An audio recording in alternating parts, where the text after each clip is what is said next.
And given that China is our major trading partner with our largest imbalance and possibly our chief national security threat to the United States, how can we better institutionalize trade policy and national security policy to be coordinated? So I had a great relationship with President Xi of China, really very close relationship. Now, look, he likes China. I like us, but I don't want to sound foolish. He was my dear, dear friend. He's a tough guy. He's a fierce person. I say very smart. You know, when you say he's smart, the fake news goes crazy. He said President Xi is smart. And I say, yeah, well, he controls 1.4 billion people with an iron fist. He's smart. But we had a very good relationship with China until COVID.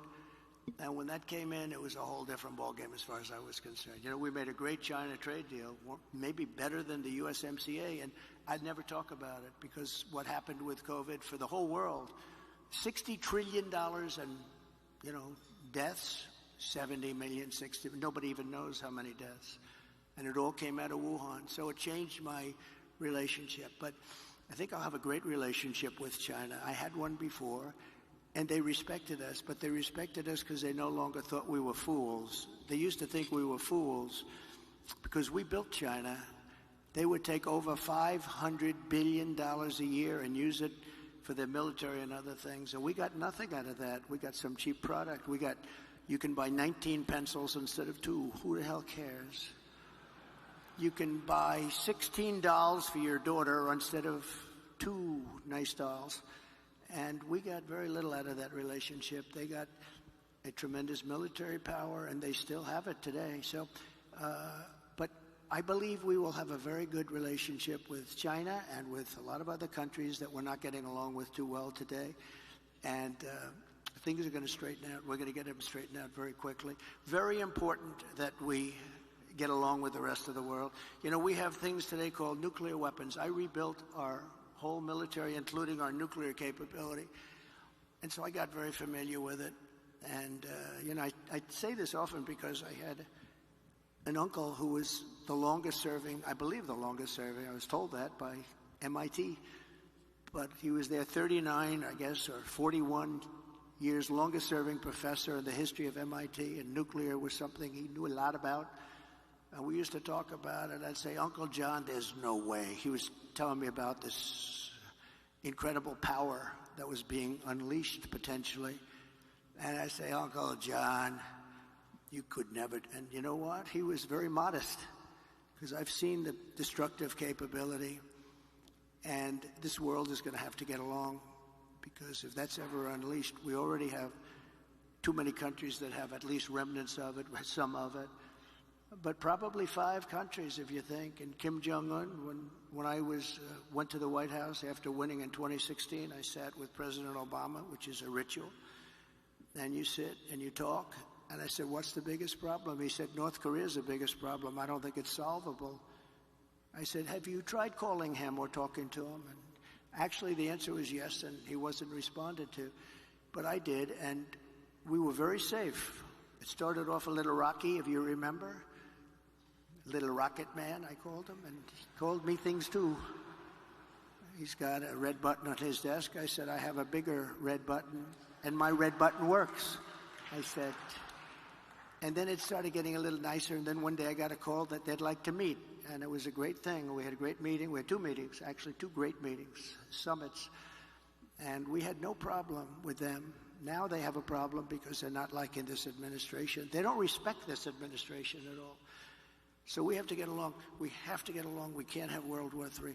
You're going to end up in World War III. Just like you should have never had Russia go in. It would have never happened if a competent person led us. It would have never happened. He led them into it. And I'm not blaming Biden. But you know what? What he was saying was exactly the wrong thing. I said, we're going to have an invasion because of a lot of the rhetoric. It was stupid rhetoric.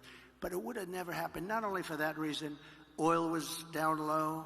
You know, oil was almost at $100 a barrel. So Putin is one of the only people. I mean, nothing's easy in life. But Putin at $100 a barrel, war works.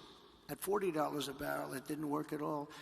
So we're going to get back to a intelligently run place, a place where other countries aren't using the word nuclear.